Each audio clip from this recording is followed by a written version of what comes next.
Yeah, Arrowhead Chiefs. It's your girl, Miss Nicole. Queen of Hustle, baby. Started from the bottom, now we here. My homie at the start of his career. Let's go. Try to win him early, hear the truth. Tuning every Sunday for the juice. Arrowhead Chief Podcast, bringing all the news. If you missed the play, come back for reviews. Quick style. Out here rapping for the crew. Post game highlights, go subscribe on YouTube. If you missed the play, come back for reviews. Post game highlights, go subscribe on YouTube.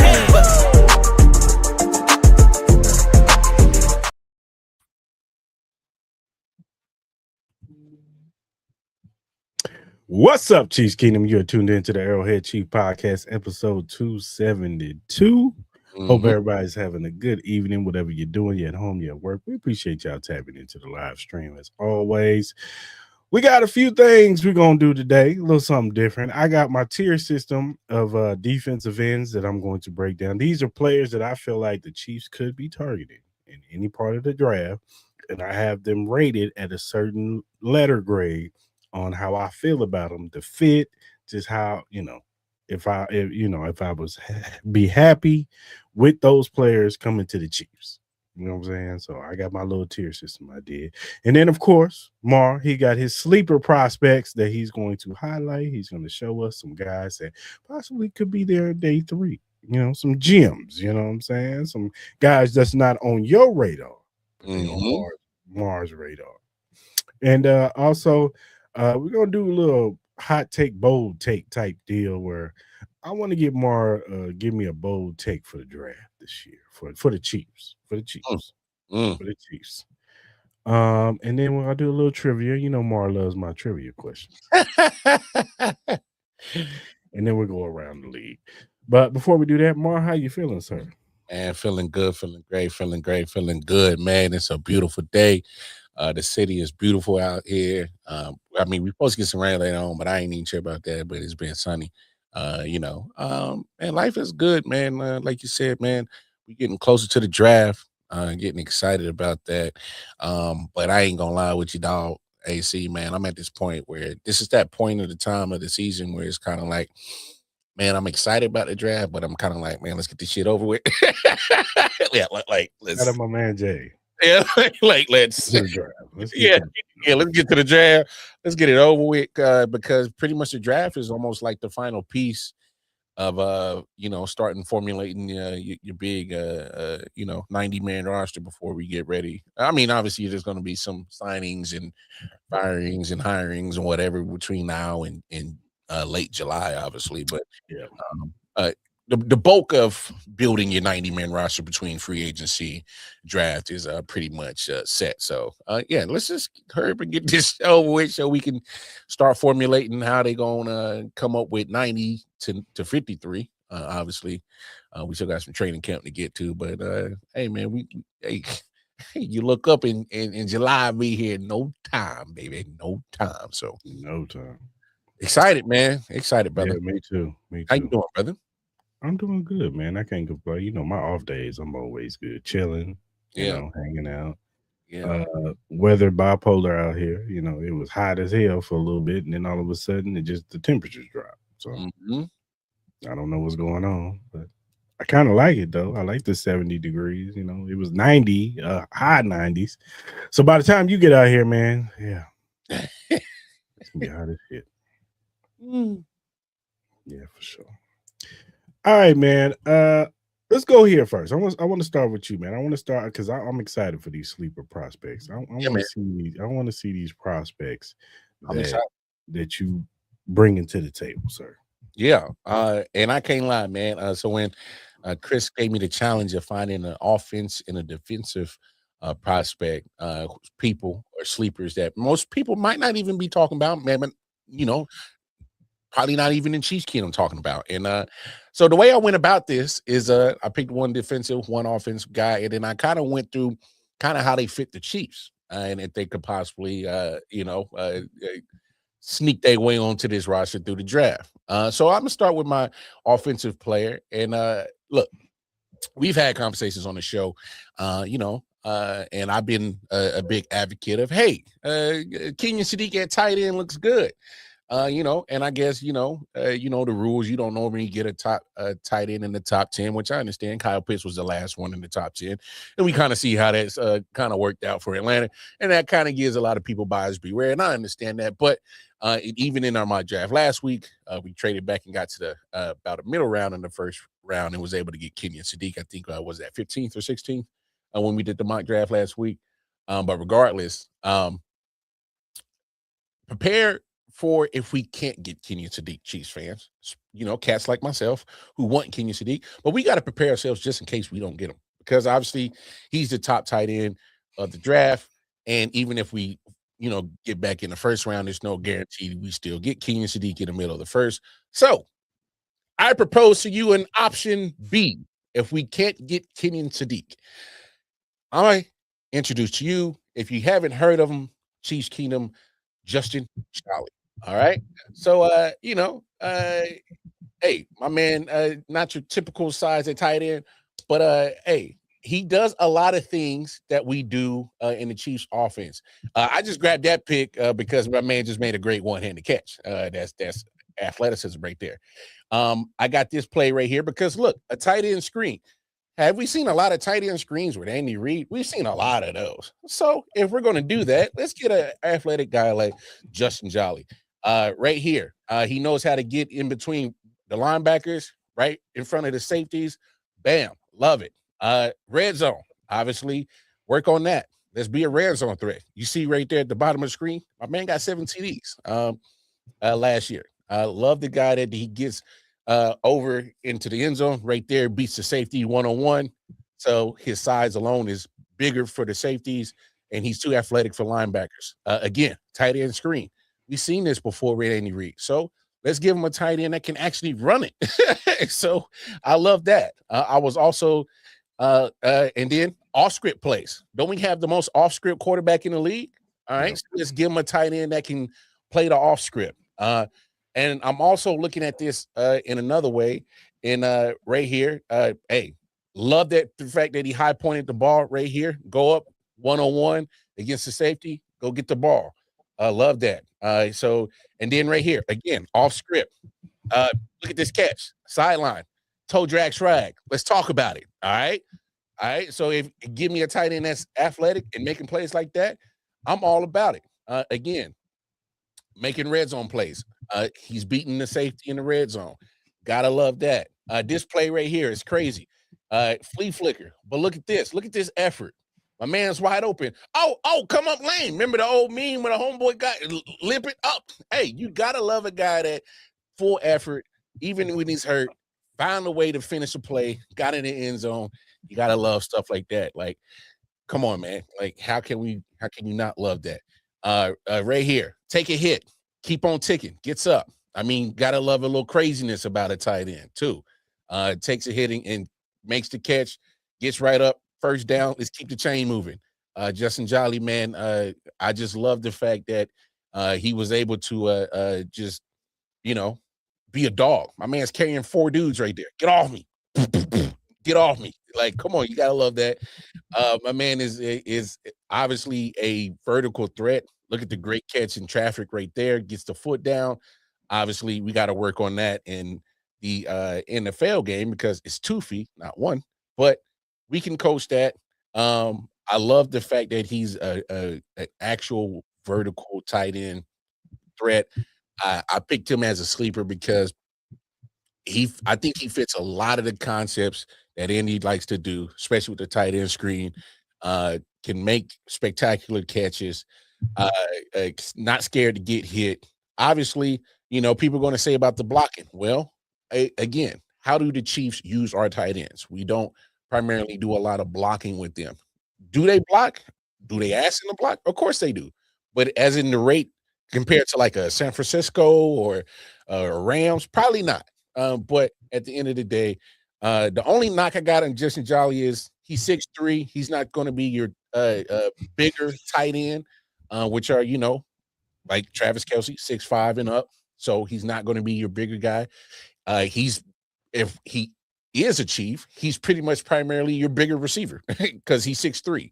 And right now, our biggest receiver is Rashee Rice at 6 foot. So he's just our big wide receiver. And another knock on him is, he's going to be raw. There's going to be, and that's what comes in sitting with a Travis Kelce for this next upcoming year to teach them, the ins and outs and the little trinkets and stuff like that. So if there's a way that Justin Jolly is sitting there in the 4th, 5th round, I wouldn't mind taking a flyer on him, because I also looked at it this way. See, we can't replace Travis Kelce. And if we're being honest, Travis Kelce was never brought into Kansas City, and we didn't think he was going to be a Hall of Famer.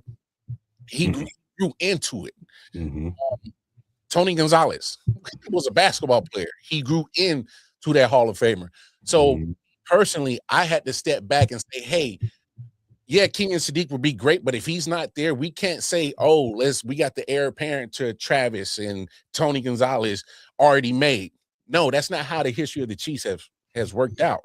The tight ends that have become Hall of Famers is because they have grown into that. And I have to change my mindset on how we look at the tight end position, because we've been spoiled at that position and think that we're just going to get another Hall of Famer just shoe in automatically. No, that's not how it's going to work. So if we get somebody like Justin Jolly, who's going to, need some development, sit behind Travis for a year, man, I think the skies could be a limit for him. Crazy athletic. But 6'3" is going to scare a lot of people away on his size. But I think the guy just has crazy athleticism that hopefully Andy can find a way to use. I mean, he's pretty much a big wide receiver. So I kind of like the idea of having him in this offense and seeing the things that he can do. So give me a thought. Yeah, I saw some few things on Justin Jolly before. So I'm very intrigued by him. I could see him being a nice quality, 5th round, 6th round pick if he's still there. You bring him in, like you said, learn under Travis Kelce, and possibly, be the heir apparent, if not not the next Travis Kelce, but be a contributor to this offense going in the future. It's going to be interesting to see how this tight end room shapes up, you know what I'm saying? Because, you still got Wiley, we're going to see what they feel about him. They got the kid, the undrafted guy, Bringenstool from Clemson.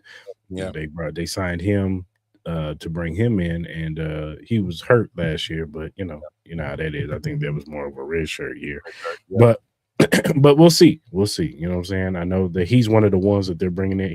They brought in on the top 30 visit, so there's obviously interest there. So you're not off on your what you feel. So yeah. So let's move over to the defensive side. And I know a lot of people, I've seen some in mock drafts say, hey, Chiefs should get a cornerback at 9. And I say, I hear what you're saying, but I'm okay with not getting a quarterback at 9. And here's why. Because the cornerback class is pretty deep this year, in my opinion. And Brett Veach has always shown the infinity of finding cornerbacks late in the draft. And my personal opinion is, if we just gave up Trent McDuffie, who we got in the first round, I know we didn't get him at 9, but we got him in the first round. You just trying to run and replace him so quick. You should have just kept McDuffie, regardless. Just me personally. But I also am just a big fan of how Veach and Spags find these diamonds in the rough late in the draft. One cornerback to me that stood out. I mean, and you'll love this because I think he does so much. And he's played in your neck of the woods, West Coast. Keith Abney II. I am falling in love with him at corner. Look what he does. I mean, he's in the slot, shutting it down. He's playing inside. Here's another inside play. He does allow the catch, but what does he do? He causes the fumble, forces fumbles. So yeah, you caught the catch, but he's hawking you down and he's causing fumbles. One thing that we need on this defense is people that can be versatile and cause turnovers. You make a mistake, all right, pick. Thank you. Thank you. Okay. Hey, Spags loves exotic blitzes with the corners coming off the edge right there. All right, love that. He's on the outside right here. Here's a high IQ. That wasn't even his man, but he played the zone perfect. Comes up, boom, lays the wood. I absolutely am enamored with Keith Abney II. Love what he's doing right here. He's on an island, comes up with an interception on 4th and 4. Clutch moment right there. And so we know how Spags leads guys on the island, so he's not scared to be on the island. Physical right there, comes up, dislodges the football from the wide receiver. Hey, you want special teams? Hey, Dave told you want to keep your job, you can put him on special teams. Hey, versatile. Look, he's on the outside. He shakes off the screenplay that they were trying to do, and next you know, or the rub route that they call it, and he makes a play. And next you know, it puts his team in good position. Right here, they tried to run a double move, couldn't do it, and he still comes back with the pass breakup. So I absolutely love the fact that Keith Abney II is a very versatile cornerback, playing inside, playing outside, not scared to get his nose dirty, not scared to hit. Cornerback sometimes you be a little sissified when it comes to tackling. He ain't scared to get physical. Love the fact that he does that. Again, the exotic blitzes you want to do with Spags. So I've seen a lot in the film that I was watching and the clips of Keith Abney. I was like, I see Spags using him in a lot of moments that he used Trent McDuffie. So I got a lot of Trent McDuffie vibes from watching Keith Abney II. And so here's the cons. Obviously, size. 5'10", 5'11". He's going to be, against those bigger receivers, he's going to have the same issue that we had with Trent McDuffie, size-wise. Can he find a way to close that gap with those bigger receivers, get in on them, cause a breakup? So that might be something that might be a little bit of a challenge for Keith. But other than that, man, versatile. And we know how Spags loves some versatile secondary guys that can, especially with in secondary. So you saw he could play inside. That can move somebody in the inside that you don't want there no more, right?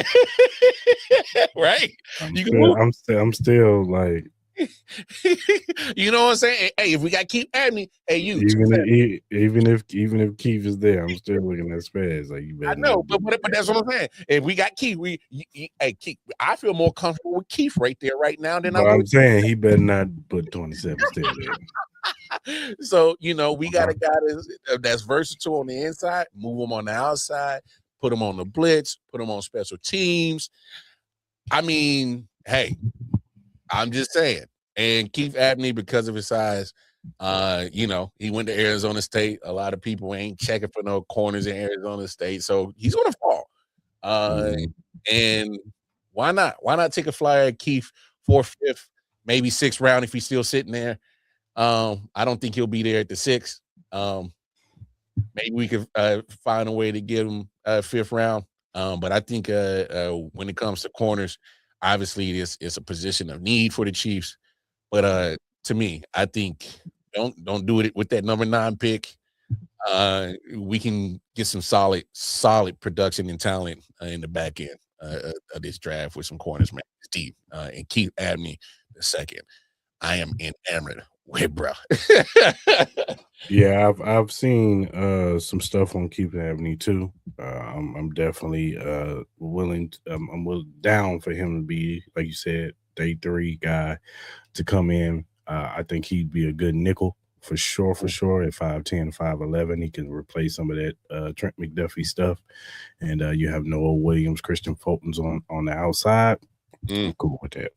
I'm cool with that. So yeah. All right, man. Hey, man. This is what I'm talking about. So. Yeah, man. So this is something we're gonna continue to do up until the draft. You know what I'm saying? Have more find some other guys, like, you know what I'm saying, to bring to our attention, man, because all the other guys, the Carnell Tates and the Ruben Baines and all them. So we need the guys in the Brett Veach, he does his damage really in day 3. So day 2 and 3, yeah. So when you see these names, you're gonna be like, oh, that's the one that Mar was talking about. You know what I'm saying? Yeah. You heard it possibly here first. possibly here first. But hey, again, you know, I haven't heard these names floated around, but I also am just kind of just looking at people that can fit the Chiefs system. And I think those two could bring a certain dynamic. Again, I'm not expecting if we were to get Justin Jolly, him to be a starter. No, I'm not expecting Keith Adney to be a starter, but I'm thinking of how they were used in college can translate to how we can use them, because I think they were doing similar things in college that can easily translate to what the Chiefs do here. So, right. All right, for sure, man. All right. It's time to do the tier system that I did. Now, I downloaded this app where you allow you to do the tiers and whatever. I'm going to pull this up real quick. So these are my tiers right here. I got S, A, B, C, and D. Those are the letters. Now these are the defensive ends. I feel like these are what the Chiefs would look at possibly. Some guys are higher than others. So at C, I got Cassius Howe. I don't think Cassius Howe. I think he's the lowest one because he's small. He has short arms, and they talk about Ruben Bain's arms. His arms show up on tape. You know, Cassius Howe. Now look, I've seen Cassius Howe make plays, but he doesn't make plays like some of these other defensive ends. He's a good, he's a solid pass rusher, but he's terrible against the run. He's not good at all. Like David Bailey, when I'll talk about David Bailey, he has long arms. He's not the greatest against the run, but he has long arms, and he's a superb pass rusher. So, I got Cassius Howe as the lowest one. Say that again. I say Bialy sets the edge a lot better than Cassius. Yeah, he really does. But he's a KC boy, so might. Oh Lord. So he is from Kansas City, Missouri. So he might be a little home cooking, and maybe if he drops a little bit. All right, so I got. Now, my B rankings, I got Gabe Jakaris out of Illinois. I got R. Mason out of Oklahoma. I got LT Overton out of Alabama. I got Derek Moore out of Michigan. And I got Akeem Mesidor, the other defensive end that was on the other side of Ruben Bain. Now, I know a lot of people look at Akeem Mesidor and be like, how the hell you got him in the B? The only reason why I have him in B is because his age. He should be. He would He's an A as far as a player. Yeah. He's 25. Woo. And Veach don't like older players. So this nigga got a mortgage already, bro. Yeah, he's got a mortgage and some kids, wives and shit. So Derek Moore, another guy who can come in. He kind of has that Mike Dana when he first came out type arc where he was a solid pass rusher, really good against the run. LT Overton, another guy who is really good against the run, has a little bit of pass rush juice. Art Mason is straight pass rush juice. Like he's straight, he's solid against the run, but he's straight, and so is Gabe. Gabe, I think his name is Jakaris. He out of Illinois. Those two are like pass rush juice. Those two could be round 3, round 4 guys if we don't get, or if they want to double dip in the defensive end lane.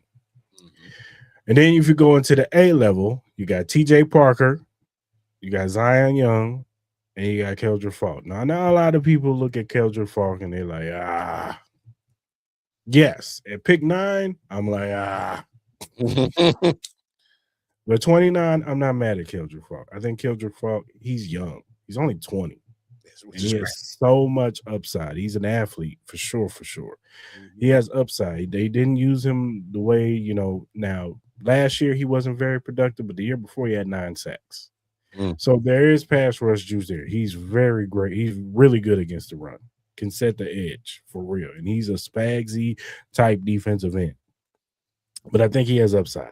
You know what I'm saying? So I wouldn't be surprised if we don't get somebody in that 9th pick. They could at 29, if he's sitting there, they can get him. Zion Young sets the edge very well. Has a lot of Frank Clark in him, to me.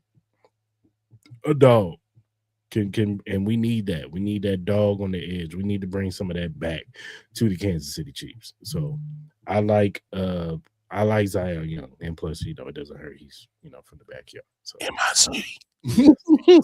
baby. And then T.J. Parker, another guy who had a lot of hype coming. A lot of people was looking at him as possibly an early first round pick, but Clemson defensive line didn't have the greatest of years, should I say? But T.J. Parker still, he's an athlete. You know what I'm saying? Good against the run, has some pass rush upside. I wouldn't be mad if he's sitting there at 29. The Chiefs can pick him. If he slips to 40, that would even be better. But if he's right there at 29 and that's, he's the best player available, I'm not mad at that.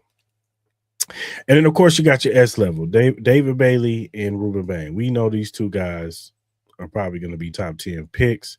Hopefully one of them drops to us. I think the one guy that would be more so a fit would be Ruben Bain. He has more of the build. He's better against the run, and he's a superb pass rusher. I know a lot of people talk about the arm lengths, but that doesn't show up on tape. My man he's strong. He knows he has an array of moves, and it doesn't hurt, should I say, that he was trained by Jason Taylor. And we all know Jason Taylor was a Hall of Famer too. Hall of Famer. And then you have David Bailey, who's I think he's more suited for like a wide 9 stand-up defensive end. I don't think he's more in the league. I don't know if he's a hand in the dirt defensive end, but if we got him, I wouldn't be mad at him. I'd be like, Spags, figure it out. Mm-hmm. Make it work. Make it work. Figure it out. Because the one thing he does have, like I said, he has 34, 35-inch arms. Like the kid's a superb pass rusher. Hopefully they'll fix, you can fix it to where maybe it's like a FAU situation where he became good against the run. You know what I'm saying? Like that's one thing you can say about FAU. He got better against the run. So maybe David Bailey with Spags and them and Cullen, they could work with him to get better against the run. But as a pass rusher, he would bring juice. He would be the opposite of George Karlaftis, and probably that's what we need. So, so yeah, that's my tier list of defensive ends. I didn't have nobody in the D level. You know what I'm saying? I ain't really see nobody that was I was going to put in the D level. But this is my tier list. I'll go over C is Cassius Howe, and then B, Akeem Mesidor, Derek Moore, LT Overton, R. Mason, Gabe Jakaris. And then you have A, Kendrick Falk, Zion Young, TJ Parker, and then S level, Ruben Bain, David Bailey. Yep. And just in case y'all didn't know, S would be superstar, guys. Star. Pretty much. Nah, I like the tier, man. I like that tier. If we end up with one of them S's, I think that'd be great. That'd be S, A, even B. I'm cool. Well, I'm just saying for pick 9. If we for pick 9, of course, you want Ruben Bain or Bailey. But 29 and 40, in 29 between 29 and 40, if I can get A or B, I'm with you. Because I mean, we don't need the help regardless. And just like the cornerback position, DN edge rush is pretty deep in this draft too. So, man, come on, man. I would love for Zion to get here. I know a lot of people, especially Mizzou fans, like me and seeing they're worried about his character issues. He's just more of a knucklehead. Zion Young. Yeah, but I mean, we got our fair share of knuckleheads already on the team. But sometimes you need your defensive ends to be crazy, though, man. But that's what I'm saying. I'm okay with that because it's like we got the good old boys, but sometimes it's like ain't nothing wrong with being the good boy, like the George Karlaftis, and like Stone Cold Jones got a little mean in him, but he's still like a big old teddy bear. He's silly though. He's a big old silly teddy bear. You know what I'm saying? Like you said, sometimes every now and then, like you need somebody with a criminal record. I'm just playing. I'm just playing, y'all. But I'm just saying though. Hey, look what Frank Clark brought when he was on the line. He brought some nastiness. And was he productive during weeks 1 through 18 all the time? Probably not. No. But you know what really mattered with Frank Clark? is when the calendar hit January and we were in the playoffs a lot. Frank Clark showed up. What was that? 2 Super Bowls? Mm-hmm. Okay. Yeah. Oh, I'm just saying. And had he not got in trouble again after that 1 Super Bowl, probably could have brought him back. But yeah, he like guns in his car, but that's another subject for another day. But regardless, Frank Clark was the dog. Y'all remember the meme when he came in sharking? But remember the joint when he was slobbering all over the place? Like, I know it looks messy, but I love that. I had loved that picture, bro. Because we needed a dog like that against the Bengals. He was a dog. All right, we needed it. So, and he gave us so many great sound bites. Mm-hmm. So many great sound bites. Shout out to Frank Clark, man. But I feel like Zion Young has a lot of Frank Clark in him. If he can clean up, we don't want him to be committing crimes. We don't want him doing that. But no. Just I'm talking use your football and use that as an outlet, son. Yes. You know what I'm saying? All that aggression, leave it on the field. Go home. Leave it on the field, son. And then when you go home, just chill. We don't need to hear you at a club somewhere doing some crazy shit. Hey man, find a hobby, bro. Yeah. Play some Call of Duty or something. Yeah, play some Call of Duty. Play some 2K. Yeah, maybe not Call of Duty. Yeah, stay away from that, dog. That's crazy, bro. All right, man. So that was my tier system. I'll come back next week with some offense, probably wide receivers. All right, man. Let's do some bold takes, man. Because draft season, everybody has their little takes or whatever. But I wanted us to come up with some bold takes. And I'll go ahead and kick this off first. My bold take for the Chiefs in the draft is this. I don't think they look at wide receiver as a glaring need as everybody else does. You don't think they're going to draft one? No, I think they're going to draft one, just not where you think they're going to draft one. Oh, you think they're going to wait till like the 5th, 6th round? No, probably 3rd. That's still maybe 4th.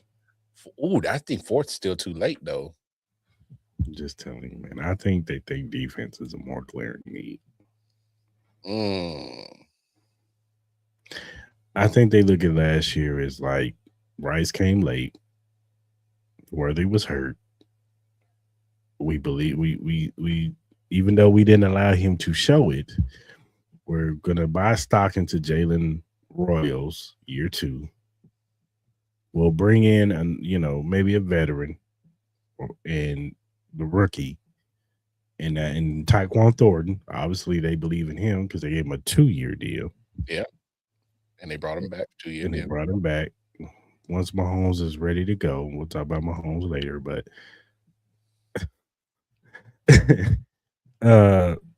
once Mahomes is ready to go, I think and with Ken Walker, and that's everybody got to know that's what he likes to be called now. He likes to be called Ken Walker. All right, Ken. But the addition of Ken Walker, Amari DeMarcado, maybe a rookie, Brashard Smith, maybe Kareem Hunt. I don't know. Oh no, there's 5 running backs. Oh no, I'm just saying like maybe rookie, maybe running back, maybe Kareem Hunt, maybe Brashard. Like not all. Okay. I was like, damn, that's a deep running back room. But and you never know. Maybe we'll see how they feel about Brashard Smith. Man, I'm shocked if Randy goes in with 5. Like, whoa. But I do think that I don't know, unless the guy that they want. Now, I could be wrong because they are bringing in Cardinal Tate. They are bringing in Mekhi Lemon for a top 30 visit. So I could be wrong. But I'm just saying. Maybe they don't look at it as a glaring need as everybody else does.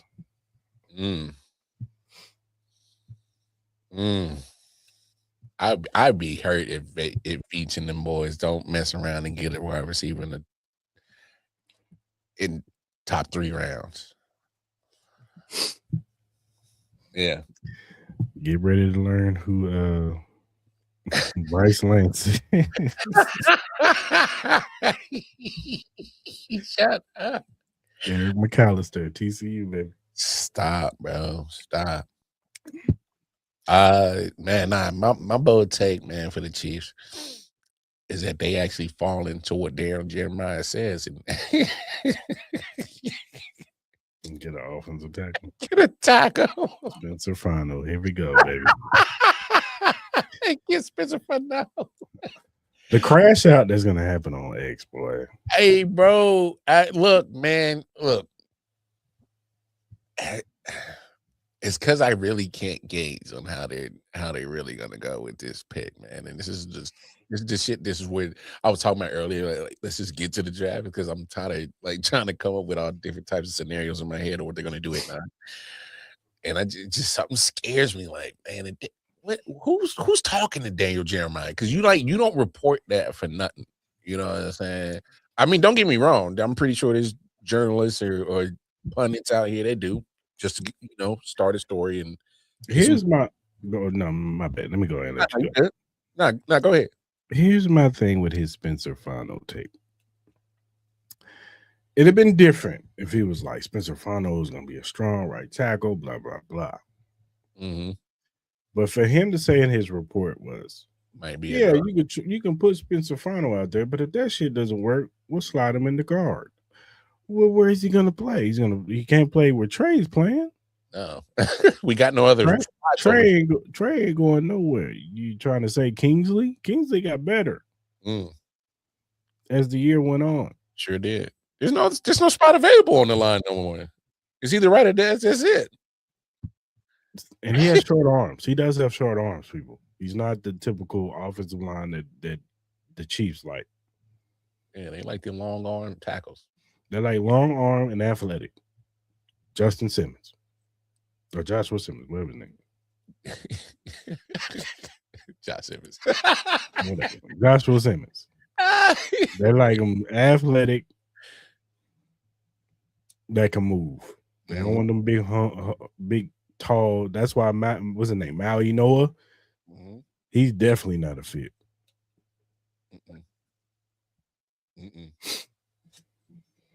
So, make a great guard. we good at guard, so that's why if you're not drafting Maui Noah or Spencer Fanu and like I said, I don't think neither one of them are fits.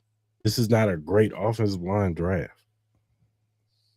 So if you didn't get your guy in free agency, man, have fun with this year. That's what I'm saying. Like, this draft is terrible. Next year's draft is going to be better, but this year is not good at all. So, and Veach talked about it today with Peter Schrager. Now, you can take what he says with a grain of salt, but I do think that Veach has been telling us a little bit. He told us what he was going to do in free agency. I'm going to sign these non-premium positions and go after the premium positions in the draft. Defensive end. Now I know tackle is a premium position, but I think he meant more of defensive end, wide receiver, cornerback. So, but I hear you. I'm preparing myself too, Mar. With the 9th pick on the 2026 NFL draft. We got to prepare ourselves for the worst. Chiefs pick Spencer Fano, Utah. Because like, and the only reason why I say that, and the only reason why I think there's that 1% chance that Dan Jeremiah might be right is because I don't think Brett Veach feels like he has the for sure fit at right tackle. And I think he's fixated on making sure that I fix that O-line and make sure that Patrick has everything. Like, I think he's fixated on make sure that it's 100% fixed. And if I don't have that for sure 100% fix at right tackle, I'm still going to throw something at the wall to make sure I get it, regardless of how Jalen Moore looked and how much I'm paying him, regardless of how Issei Pole looked. I'm still going to make sure I fix it. And that's my problem is that I think you're overcorrecting too much. Because, look, man, you can't fix everything. Mm-hmm. Even the best teams in this league don't have the greatest, every spot is great or all pro or pro bowlers. Oh, yeah, I hear you. the Eagles' offensive line was one of the best offensive lines, but not everybody's spot on there is great. No, it wasn't. But I'm just saying, I feel like he's fixated on trying to make sure that he does fix it because he realizes, oh, what we got at quarterback. If I make sure that he's upright, regardless, I can still, like you said, not keep wide receiver a high priority to fix. It's because I got the whole line. I keep Patrick upright and let Patrick just turn water into wine, whatever the hell we throw at wide receiver position. You know, I just kind of feel like the arrogance. Yeah. I think that, but yeah, and look, these are bold takes, so you know what I'm saying. But I think that arrogant shit went out the window when you went 6-11 last year. Ain't no time to be arrogant. Hopefully, it went out the window. Yeah, it ain't no time for you to be arrogant. You gotta, and yeah, that shit is dead. And you know what I'm saying? And the whole world trying to call your downfall, and because they hating on you. And you don't want to make them right. But I hear you. Like I said, I'm preparing myself. But I do think that it's just, I don't know. I just don't see it. I don't see the tackle thing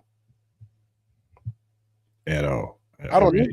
But haven't we been surprised by anything in Kansas City, whether it's Chiefs, Royals, whatever? We've been surprised by a lot of stuff in our sports history, bro. So yeah. Yeah, for sure. But yeah, man. All right, man. Let's go around the league. Shit, I didn't want shit. FAU ended up on the roster. Shit. Oh, my bad. You funny. I'm gonna leave you alone, dog. I'm gonna leave you alone, man.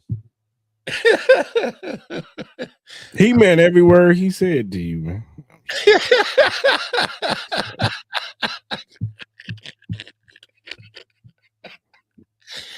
I'm just saying, we seen stranger things happen, cuz. Yeah, we definitely have.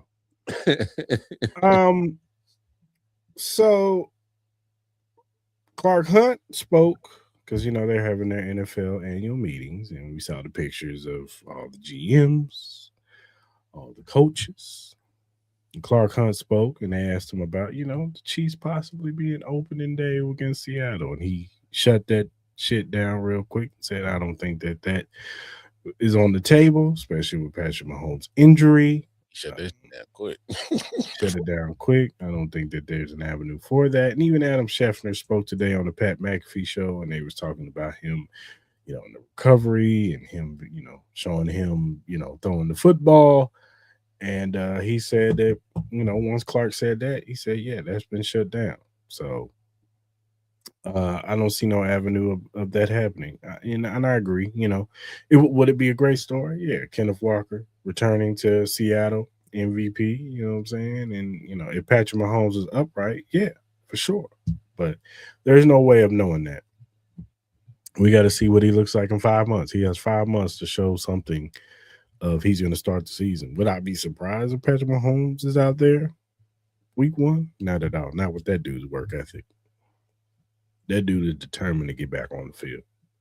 Determined. They said 7 hours a day he's in the facility working. That dude is Michael Jordan crazy. Crazy, bro. Tom Brady crazy. Crazy, bro.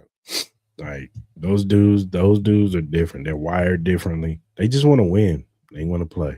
Want to win and play. They're very, very competitive too. So I'm not betting against Patrick Mahomes. If he's out there week 1, I wouldn't be surprised. But if the Chiefs want to be on more of a cautious side and be like, look, hold you out for a couple weeks, let Justin Fields, play, and then we'll bring you back in. I'm not mad at that either. But it was just interesting to hear them, even Andy Reid, he kind of shut it down. Like, he's on schedule, but, who makes the schedule? Like, you know what I'm saying? Like he's ahead of schedule, but, we still being cautious.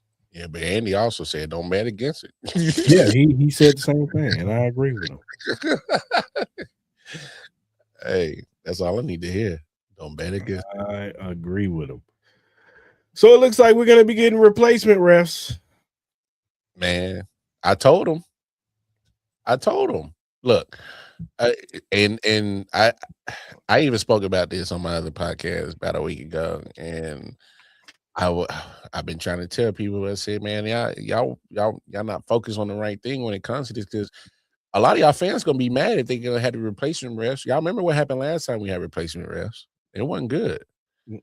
It wasn't good. And the way the way how gambling is so prevalent now compared to what was it?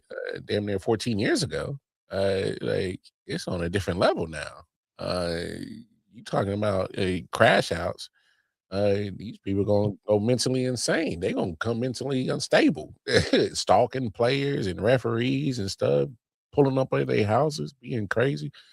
I mean, gambling is making people do crazy shit like that. So look, my thing is with the NFL is look, man, just give these refs what they want, man, so y'all can just look. They the best that you get at refereeing, and we still mad at them. And so so just give them what they want, like, because if you replace them, it's gonna get worse. And then you really want to affect your bottom line when it comes toward the viewership and attendance and stuff like that, because officiating is so terrible that the product is. We got to remember that referees are a part of the game, and if they're really just being so terrible and affecting not only the score but people's parlays and money,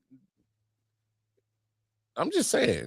And I'm not saying no boycott the NFL, because people say that all the time and they never do. But it's just like any other product that is for sale for consumption. If it starts going bad, people are going to get upset. You're going to have some dip in the profit, and and depending on your reaction as a company, you either make it better, or if you just like get arrogant and say, "Oh, we're the NFL, they'll still come back." And, all right, you'll still continue to see the numbers dip. And NFL, I just think just it's not caving in. It's protecting your product. It's protecting your bottom line. So whatever it is going to cost you to make the referees happy, you'll make that back and then some. Like, what are we talking about? Like, come on, like this is business right here. Like, you're going to make that money back, whatever it's going to cost you to pay them. All right, whatever they decide to seek. All right, just cough it up, because you make upwards to what, 500 billion per year in profit. Like, come on, like now you that's borderline being greedy. Like, you don't just want to pony up what it takes to just tell them to just be happy and go away and just be referees. Like, come on now, you make too much money to like make it just go away. Yeah. Like, I don't know what you're doing, bro. It's a sticky situation, man. It's a sticky situation. It ain't sticky. It's stupid. This is hey dog. This is an easy fix, bro. What are we talking about? Hey, come on, and hey, Goodell, come on, bro. And I get it. You work for the 31 owners, and because the Packers are publicly owned, so the 31 owners, I got you. All right, you got 31 bosses. And you got to get them on a majority accord. I got that. Cool. Come on, man. Tell them billionaires to stop being cheap and say, "Hey, bro, you want the numbers to dip? You want your money to dip? No? Okay, pay them." This is easy, bro. What we doing, bro? It's a mess. It is a mess. So, the NFL announced on Monday that they're partnering with TMRW Sports to develop and operate a professional flag football league for men and women. Notable investors in this league: Hall of Famer Peyton Manning, Joe Montana, Steve Young, Larry Fitzgerald, as well as Tom Brady, Eli Manning, Russell Wilson, Billie Jean King, Jean King, Alex Morgan, Serena Williams, and others. Smart. So they will be making a professional flag, and this is no surprise. Flag football has become very prevalent We just saw that game where the NFL players played against the U.S. team and got smoked. Smacked. So I know there've been talks. I think that's going to be the announcement. Yeah, if everybody saw that Chiefs with the flag and the flag over the flag, Chiefs Kansas City flag, I think that's the announcement that they're going to have a professional flag football team. Hey, so for men and women. So, and you can get a scholarship to play flag football nowadays. Mm-hmm. So, okay. You knew this was going to go into it, so I know kids are going to probably start getting NIL deals to go play flag football in college, and then possibly get drafted into this league if they have a draft. I'm pretty sure they will. They're trying to make it professional. Get drafted or sign with said team. Making money. You could be making thousands. Thousands. Maybe even one day somebody make $1 million playing flag football. Which, hey, more power to that person. So these people, they ain't mad at it. You know what I'm saying? So, but we know that, with these 7-on-7 leagues nowadays, that's why these receivers are so good nowadays. It's hard to find a bad wide receiver because these dudes have been running routes and, you know what I'm saying? These leagues are so positioned for these wide receivers to be successful that, you got these 7-on-7 leagues. So we all know that the flag football was starting to trend this way. Excuse me. So. Nah, no doubt. Hey, same with cornerbacks and safeties. With you being on the other end of that 7-on-7, you gotta know how to cover these dudes. So, you'll take your wins and your losses on the defensive side as well. So, that's why I think you kind of see the good play when it comes to cornerbacks and safeties, because they're on the other end of that coin of that 7v7 training in flag football. In which they're pretty similar. 7v7 and flag football, damn near similar. So, especially when you got those kids that's been doing it all summer and then all around the calendar, just honing their skills and I think it's dope, man. And hopefully, Daryl Doucette and some of the other flag footballers that's been putting it on the map, they can reap the benefits of this before their time is up. So hopefully the NFL gets it all up and running, and all the I's dotted and T's crossed for some of those guys that's kind of been breaking the barrier as making noise, bringing a lot of attention to flag football. So. Yeah, for sure. So the NFL said that they will no longer be having multiple games on Monday Night Football at the same time. Usually they'll have a doubleheader. They will no longer be doing that, where they will be placing those extra games elsewhere, including a potential Thanksgiving Eve game. Now, we all know that usually the season starts on a Thursday, but they have positioned it and moved it to where the Seattle Seahawks will be playing whatever team on Wednesday now. The start of the season will be on Wednesday. I repeat, the start of the season will be on Wednesday. Thursday will be the 49ers and the Rams in Melbourne, Australia, which is at 10 o'clock in the morning.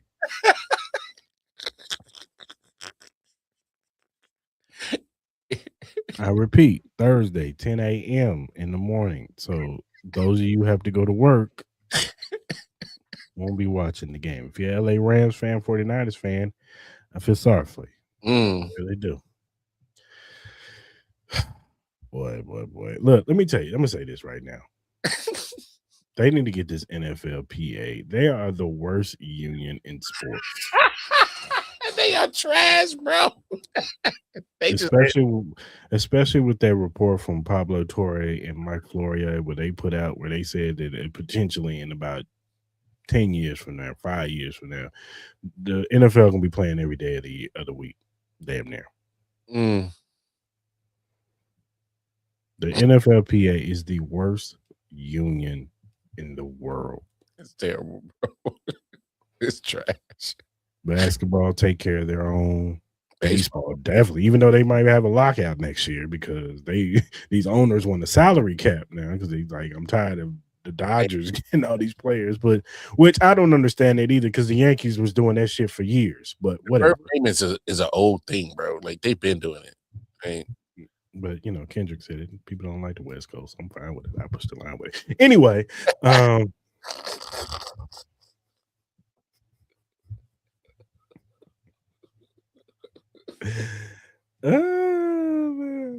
You stupid, man. But no, they are the worst. PA, they are the worst. They don't take care of none of their players, and you know what the issue is with the NFLPA outside of other unions. Look, I don't know who's on the baseball union, but obviously whoever's up there is doing a fabulous job. They're doing a fine job. Them boys getting paid over there. Basketball too, even though they just implemented this hard salary cap, them dudes are still getting money. Nah, them aprons don't. I mean, the aprons only affect the team. Yeah. The apron don't affect the players. They still get crazy deals. Max deals. Guaranteed money. Crazy money. For this NFLPA to get taken seriously, the star players are going to have to be a part of it. It's going to take a Patrick Mahomes. It's going to take a Lamar Jackson. It's going to take a Josh Allen. It's going to take a Myles Garrett. To all come together and say, this is some bullshit. It's some bullshit. They wearing us thin. And it's diluting the product. The NFL is getting too cocky. They're getting too greedy. They're seeing it bottom line. And it's like, okay, that's fine. Y'all are king. We all know NFL is king. But y'all don't have to keep continuously putting all this football on TV. Like, be content. Because you're wearing down your play. If you're gonna do this, y'all gotta expand these rosters. And you can't say it's about player safety no more. It's never about player safety. It's about the bottom line. But if you're gonna do this, y'all gotta expand the rosters. Y'all beating us the shit up. What was that? 3 games in 11 days that happened to the squad? 3, yeah. 3 games in 11 days? Come on now. After having an early bye week. Come on now. That's what I'm saying. Like, and it was the Chiefs, the Ravens, and the Texans. I think the Steelers too. So it was 4 teams that had to deal with that. And you see the product on the field. Now, last year, y'all got lucky because Thursday Night Football was probably the best football we've seen in a long time on Thursday Night Football. Long time, because majority of the time, that shit be trash. Thursday be trash because these dudes can't practice. They just coming off of a hard fought game on Sunday. Yeah, no time to recover. So now you trying to do these games on short week. They can't game plan. And then stop putting these AFC rivalry games in international games. Why is the Rams and the 49ers playing in fucking Melbourne? When two fan bases who loved him would love to see them in their home stadium. Now one of the fan bases, now they'd be like, oh, we lost. And look, I know the Rams don't have a great home field advantage, but damn it, them dudes but at least like to sleep in their own bed, go to their own facilities, and play the home game against the 49ers. Now you penalizing them. They got to play their home game in Australia. Meanwhile, the 49ers get their home game. So the NFLPA sucks. Trash. I tweeted that to them today too. Because they are. I mean, y'all the worst. Y'all the worst. First, they just now trying to get their little hierarchy or their little chain of command back in order because the last one was over there being some little freaky deakies. Was over there spending funds for the NFLPA on the scribbles, which hey, I ain't mad that you went to a gentleman's club because I love me a little gentleman's club, a little salt shaking going on, and then some lemon pepper wings. Ain't nothing wrong with it. But you ain't supposed to use the funds of the players who you supposed to be taking care of. And we ain't even talked about how bad the NFLPA been against former players and not taking care of them. We ain't even talked about that. That's another episode on this damn self. I could go off on them about a whole probably 30 minutes on how bad they treat former players and not taking care of them, especially when it comes to their health care and stuff like that. Damn, Phillip Rivers had to come out of retirement just to reset his clock. Well, he came out of retirement because he got like 17 kids. Well, duh. he got insured 17 months. I knew that was I see this serious scam when I see one. I ain't mad at him. He beat the system because the system was set up that way. It's janky. My thing, I look, NFLPA definitely is at fault for a lot of this. But at the same time, the NFL is still looking at all this going on and got the middle finger up, says, hey man, we the NFL, we do what we want to. Who gonna check me, boo? And that's what they doing. That's what they really doing. They doing it not only with the middle finger up to their actual content creators, which is the NFL players and the teams, but to us as fans. Because we're gonna sit here and be mad about it. But guess what we're gonna do? Whether we at work, we're gonna have our own phone stood up somewhere looking at that damn Rams. The NFL owners have also approved a change to the scheduling policy, clarifying that Friday games are no longer considered short weeks. Because they're calling it a weekend game. Ain't that about a bitch? Because they say it's the actual start of the next week. That's what they're saying. Like a Thursday game is the start of the next week.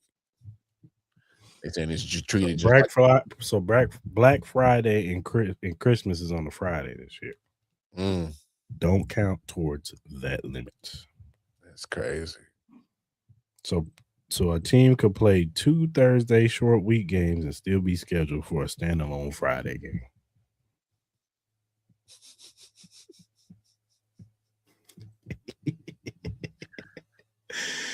Trash. NFLPA. Trash. You already had some scandals going on. Enough. Dude was stealing money and shit. That's what I'm saying. Terrible. Just bad. And now you can't even put up no kind of fight. Like you said, and I've been hollering and hooting about this for so many years, man. Y'all players gotta get this union in shape, and you gotta fight back because these owners is over here walking y'all, bro. Walking you down. Walking y'all, bro. You motherfuckers is just accepting it because y'all got some of y'all, well, a lot of y'all probably got vices, so y'all got to pay that. So, meanwhile, motherfuckers, NBA, MLB, they holding out, and they ain't never scared to hold out. They never been scared, and then because they understand the way that they power and what they hold. Hell, the WNBA girls, they make way less than everybody else. They was ready to hold out. Oh no, they was gonna walk, bro. And shout out to the WNBA. They stood firm and they got hella increases. Hella increase on damn near every aspect, bro.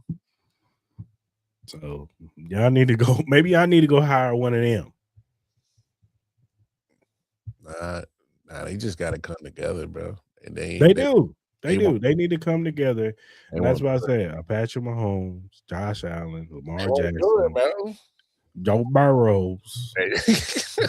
But they won't do it, man. Come on. They're not gonna do it. So shout out to them. 2029. Super Bowl will be back out here in Vegas, people. Vegas, baby. Last time we was back in Vegas. Oh, I got the belt over there. Last time we was back in Vegas. Won the Super Bowl, baby. Could it be a repeat? Hey, got some good memories in Arrowhead West. Love it. Especially seeing John Elway and the Super Bowl trophy. Yeah, have his old raggedy ass handed to us again. Horse mouth. No, I want Mark Davis to do it or Tom Brady. Ooh, Tom. Have Tom handed to Patrick? Oh, he would hate that. He'd burn him inside. I would love it. Patrick be like, oh, you may be 2-0 versus me, but who's handing who the trophy? No, that come on.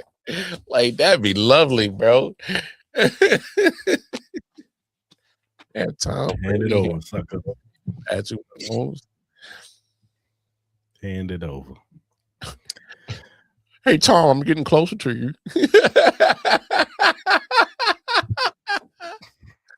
Fuck you, Patrick.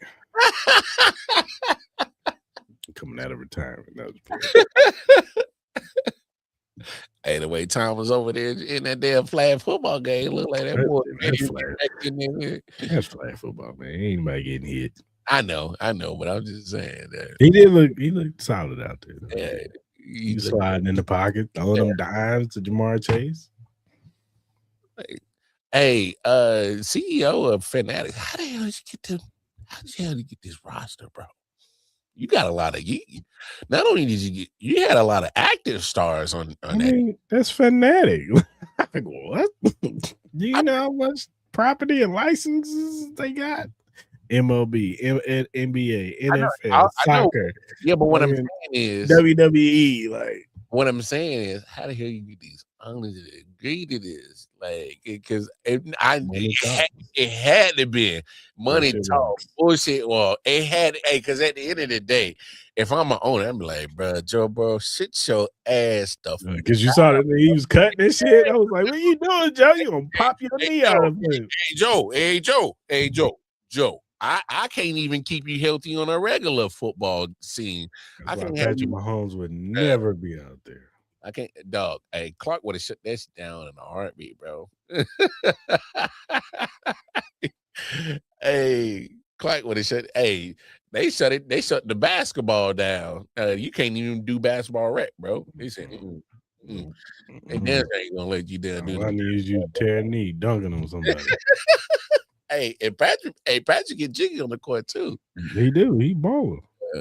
He said, "Nah." I saw the highlight tape. Yeah, the baseline on nigga. Yeah, and they said, "Shut that shit down." Cause they said that was cool and all, but yeah, shut that shit down. Stay out that pickleball court too, motherfucker. Hey, fail. Hey, we don't want you doing nothing, bro. Matter of fact, hey, NFL, go home. Make kids drink beer. That's it, cuz. That's it. Go film some commercials with Red and talking about chicken fingers and French fries, burgers, cool, whatever. But don't do nothing. Nah. Go be a family man. Chill out. It's less dangerous. Well, that's it for crazy around the league. All right, man. It's time for Mars' favorite segment. Oh Lord, he gonna make me look crazy, y'all. Chiefs Trivia Draft Edition. Woo! I got some doozies for y'all, boy. I got some hard questions today. I ain't gonna hold y'all today. But I had to make it interesting. Gotta make Mars sweat a little bit. Are you ready, Mars? Man, yeah, I'm ready to look crazy as hell. All right, first question.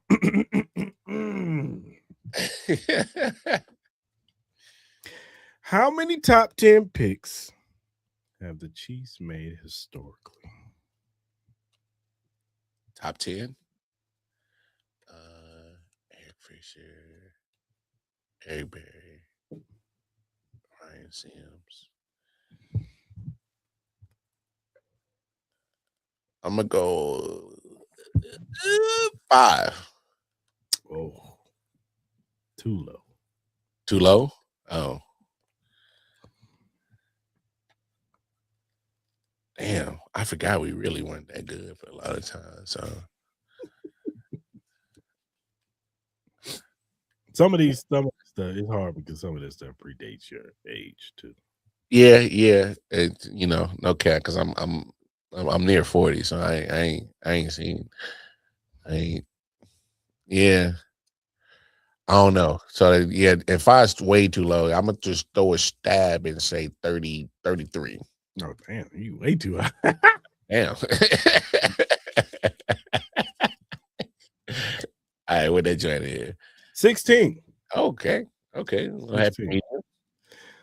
Now, I ain't got all 16, but the most notable ones: Buck Buchanan, 1963, 1988, Neil Smith, 1989, Derek Thomas, 2008, Glenn Dorsey, 2009, Tyson Jackson, 2010, Eric Berry, 2013, Eric Fisher, and 2017, Patrick Mahomes.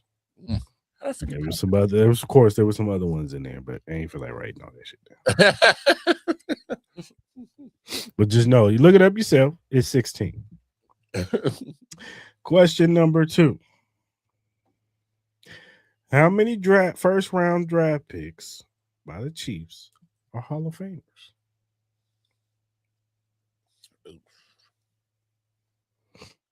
Damn. Like in it, I know Buck in there, right? Yeah, you got one. Come on, one of them really. 2 of them are actually very easy. You should get them, no problem. One of them is like, I'll tell you about the other. The 2 of them. I guess Lynn Dawson. No. Well, yeah, he's in all. I think he is. He. I think Lynn isn't. But he was in the first round pick. Well, yeah. So yeah, I don't know his draft status. So, but 2 of them, you should get this. I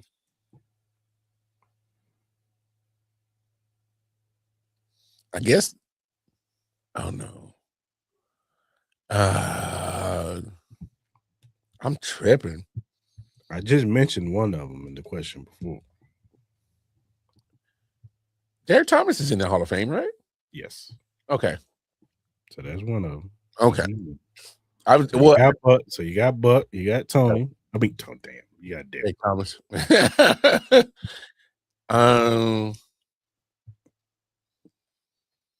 Damn. Willie Lanier? I'm guessing. I just gave it to you, dog. You said Tone. Tony Gonzalez. Oh yeah. What was I thinking? Now the last one, it shouldn't count because he never played for the Kansas City Chiefs. He played for the Bears. Gale Sayers. Gale Sayers was drafted by the Chiefs, but I don't know how the rules went. I guess you could sign with a different team back then. I don't know, but he never played for the Chiefs. But they say Gale Sayers. Nah, I ain't gonna count that, man. So.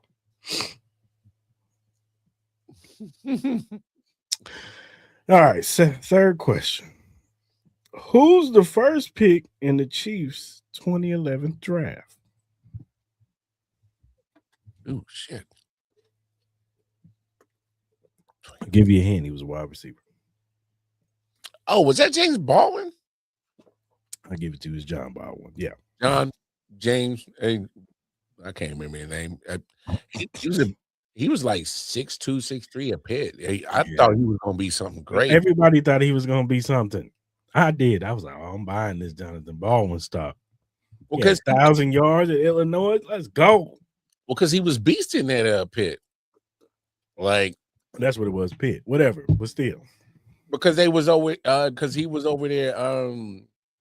He was over there starting to put up numbers like fits. I was like, whoa.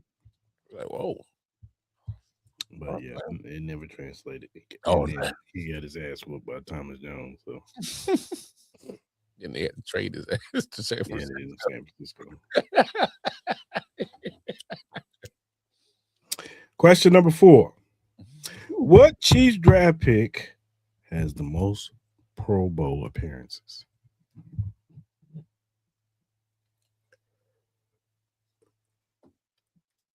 It's either Tony or Travis. Nope. Really? Really? Oh. Then I got no clue. Give me a hint. Offensive lineman. Oh, then it's either really Rolf Brian Waters or Will Shields. It's either one of those guys. Will Shields, 12. Oh, we had imagine that offensive line with Patrick, Travis Kelce. Oh man. No. Imagine Willie on the left, bro. Yeah, I know. Will to the left. John Tate. Oh, Brian Waters. Brian Waters. Oh my God. Even Grunherd wasn't that bad, bro. Grunherd. Casey Whitman. Yeah. Yes. Trust me, I know. We had some studs on the O-line, bro. We ain't never had no problem with the O-line. That's why this is new, bro. O-line and running backs was always our thing. Now they just can't get it right with damn O-line. Got Marty rolling in his grave, bro. He's like, what the hell is this? Why are you driving back so much? God damn. There's a gleam, fellas. Last question. In the 2013 draft, Travis Kelce was drafted in the 3rd round.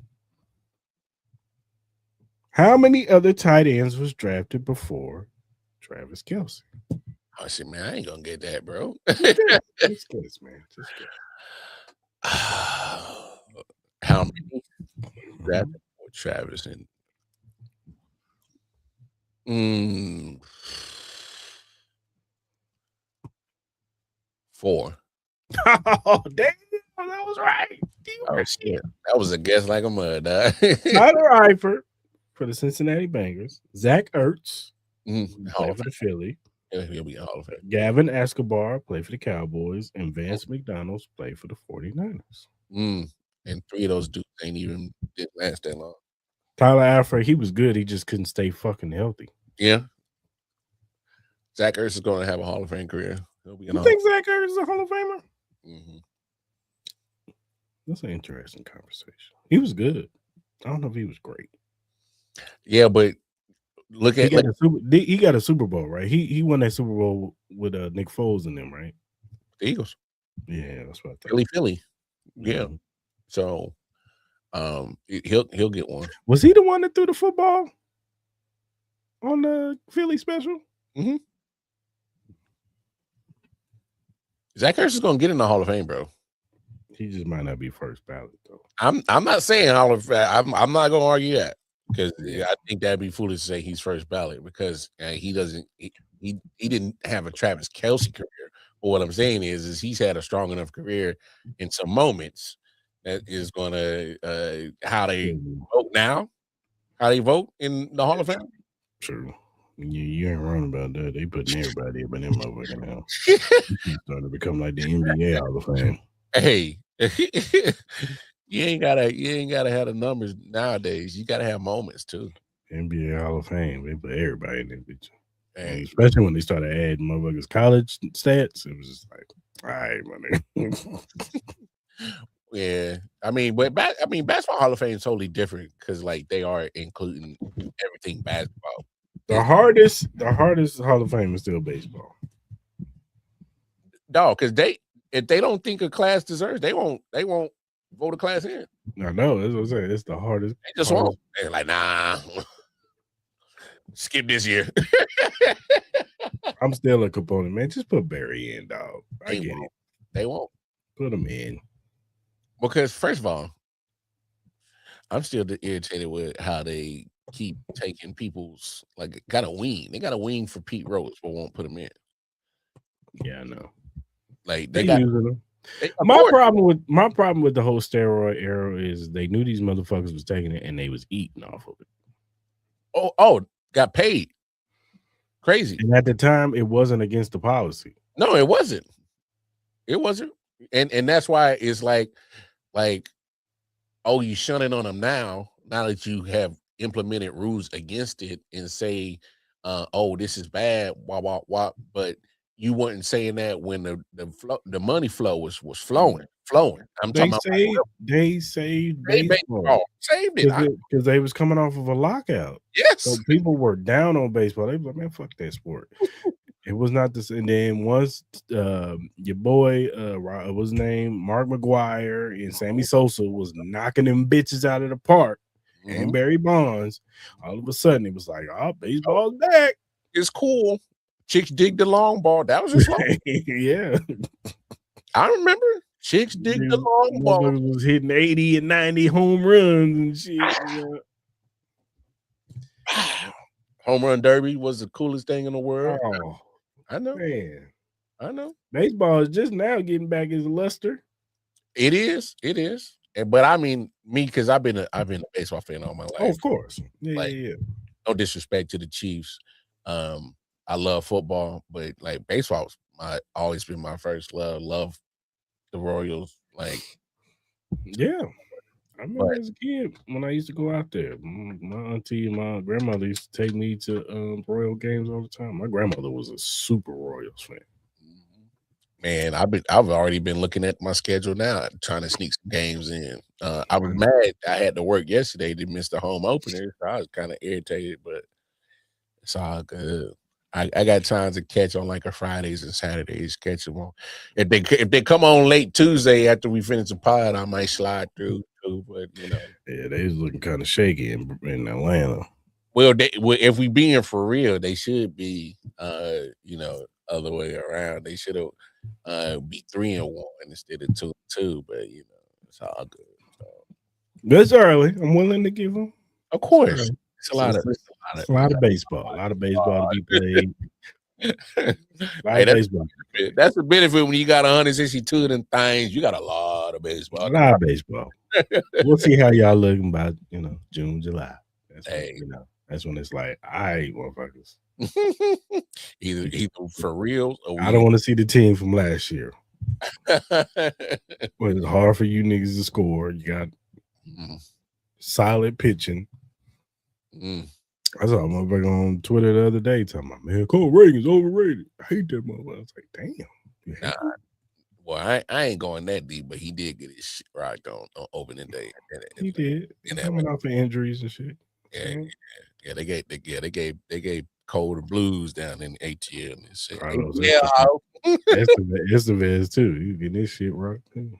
Yeah, that man came out with a boot. And we don't even know when he probably gonna be back. So, but they got some dudes in AAA. Shit. But hold on. Here what and I just gotta say this. Matt Quintero. Why did you not have Jack in the opening lineup on opening day? I didn't understand that. Like, if he supposed to be part, because y'all been hyping him up and talking all season, send him over to the WBC to help get him some reps against. You. My thing is like y'all making it seem like he's supposed to be a key part of the future this year for the Royals. Then why would you not having him in the lineup on opening day? So what that is lefty versus lefty, but he needs the reps. So the only way he can get better hitting left-handed pitchers is facing them. I'm gonna say it here, Mark. They show him more faith in Carter Jensen than they are in Jack Caglione. Yeah, but Carter kind of nice, though. Oh, Carter is nice. Carter kind of nice, though. Carter is nice. He hit the first home run of the season. Carter at this point where I'm like, whenever it's out, we walk away, we good, cuz. We got Carter. You know what I'm saying? Like, don't get me wrong. I understand. But what I'm saying is show the same love and faith in my man Jack as y'all is in Carter, because I think the potential is there. We've seen it. That's all I'm saying. So he can hit that motherfucker ball. Hey, and y'all shorten the fences. Come on, y'all ready? Nah, I can't wait to get out the coffin, bro. Them short fences, bro. They brought them in about few feet. Dog. And then they put some more little seats out there. That's cool. I just can't wait till Jack hit a bomb out at that thing, dog. Come on. I'm about to go get me a seat right now. I'll be wet too, shit. Hey, my man Whit, man. He the best, dog. He the best shortstop in the league. I don't care what anybody say. If anybody debated, they the best shortstop in the league. Don't trust that person. It's not even close to me. That's what I'm saying. If anybody tries to debate that, it ain't by dude is an athlete, bro. Like some of the shit that he be doing, the motherfuckers be hitting that shit straight line down, and he be boop, and then he just turn around. Ow! You like, damn, Bobby. Hey, Bobby a fool now. Yes, he be acting a fool. Even if his shit ain't hitting on offense, he gonna make up for that shit on defense. Defense, always. I might not be hitting it today, but I tell you what, Hey, you ain't hitting it on me, bro. Nah. Like, oh, straight up, Bobby, like, nah, but like, nah. Great. Everything they wanted MJ Melendez to be, Michael Garcia is. Yes. Oh. What he did last year, the breakout season he had last year, I'm like, oh, okay. We can work with this. We can work. Bobby, Vinny, him as like the dude in Salvi. The core. No. So that's the foundation you can build on right there. This way, Bobby locked up already. Mm-hmm. Michael, they already gave him an extension. Mm-hmm. Vinny, they locked him up. All right. Carter. Yep. That's the future right there. Jack. That's the future right there. Yep. I'm just saying. That's why I was saying this year, I'm picking them to go to the World Series. I ain't saying they're gonna win it. Whoa. I'm picking them. I'm picking them. Whoa. You might have a little bit too much dip on your chip there, pimp. But I look. It all comes down to, can this pitching stay healthy? Well, see, here's my thing, dog. Not only that, the thing that really killed me last year with the Royals is that when the pitching was good, the hitting wasn't there. And then when we get the hitting to finally come around, the pitching went disappearing. So it's like the Royals. Even in pitching, you got was it Noah Cameron? Mm-hmm. He's nice. Cris Bubich, he's nice. Hey, Bubich hit. Oh my God. Michael Walker is nice. It's just all about Seth Lugo and Cole. Lugo pitched a gem. Mm-hmm. Bubich pitched a great game. So did who was the guy that pitched on Saturday? I can't remember who pitched on Saturday that was doing good for us. You know that Walker? Yeah, Walker. Because we were leading that game and then they blew it. The bullpen blew it. Mm-hmm. So the starters literally actually outside of Cole Reagans actually did their job over the last few games. It was just Reagans just didn't have it. All right. It is what it is. It was Reagans and Estevez. Both of them dudes suck. They both was trash coming out the gate. They gotta fix that. Hey man, it is what it is, but maybe them injuries is catching up to Cole, but I don't know. But still. I expect the Royals to compete if they don't if they feel like they need something. I expect them to be buyers at the deadline. Yeah. Depending on what they need. If they need another pitcher, they're gonna go get another pitcher. If they need a bat, they're gonna go get another bat. Mm-hmm. And I hope they what's the dude that hit the home run yesterday? Thomas, what's his name? Lane Thomas. Yeah, at the bottom of the order picked it up yesterday. And Estebal too. Kyle Estebal. He hit one too. Mm-hmm. So hey man. Like I said, man, they doing a little something, you know what I'm saying? JJ McCullough. Shout out to JJ, man. Yeah, he trying. Hey, I'm just saying, man. This ain't your daddy's Royals, man. Where they just be like, whatever. It ain't, but all I'm saying is like you saying World Series. I'm like, whoa. I'm just saying, man. I know. Okay. We gotta let them make the playoffs, but I'm just saying, like, bro, we missed the playoffs. If they get in, dog, last year, dog. We missed the whole playoffs last year. Like, if they get in, though, who you scared of, man? I mean, look, I know the Tigers is good. I know the Mariners. I know. All right, so Tigers. Well, first of all, we gotta definitely, like you said, we gotta worry about the Tigers, and you can't never sleep on the Guardians. They there too. No, you can't never sleep on Cleveland. All right, you can't never sleep on Cleveland. All right, so we got to handle business home first. You feel me? We got to handle the Central first, and like there's two tough cats that's been in the way right there, and they've been jockeying for the Central the last few years between the Tigers and the Guardians, and we snuck our nose in there a couple of times in there, but for the most part, we got to handle the division first. All right. Now, I just want the Royals to be consistent. I'm tired of these. That's what I'm saying. Either they win the World Series Oh, we trash. They trash. Can y'all give me years of just good baseball? Give me good baseball, dog. Just give me through up until September, dog, when the Chiefs get going, dog. That's all I need y'all to do. Not to say I ain't gonna pay attention to y'all. I'm just saying, like, We gonna be good, but no, we gonna be I need y'all to be good up until September when football season start, man. Because it be dog days, man, without football. And I need something to cheer for. You know? He said, because when y'all ask, man, I'm like, bro, it's depressing, dog. It's like, hey, it's boy, I can't wait for training camp. Training camp, man. Shit, we in July. Fuck. July is like the worst for sports. Oh man, no, because there's no. Well, I don't know. Me personally, you see my other content. I talk all kind of sports, so I watch. I mean, look. WNBA is there, and they get to kicking off in around that time. So I ain't tripping. You know my aces. My aces. They the dogs. Age about to get that max real quick next week. Yeah, probably Jackie Young too. Might get that max too. Yeah. Depending on what free agencies they're gonna bring in, because they got enough now. Salary crib they can hold 3. Yeah. Well, again. I know they agreed upon it. I'm gonna wait for they ratify that thing for sure. But they gonna agree. They can't let this season go by, man. Well, I'm gonna be honest with you. The players, the ladies, they got other avenues to get their bread when it comes to basketball. They do, but I just think that this league is where the best play. Oh yes, because it's a very hard league to get in. Like, I'm with you, but what I'm saying is the WNBA got to get better, dog. Oh, it's going to get better because we see college, bro. We see what's coming down the.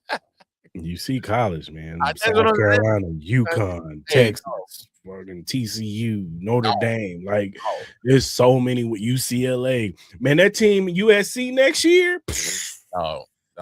Juju comes back. You got that Jazzy Davison chick, Kendall. They just signed some chick that's a center. She was like number 3 in the nation. Like, man, USC about to be stupid. You know, UConn always gonna bring. Always, dog. I don't.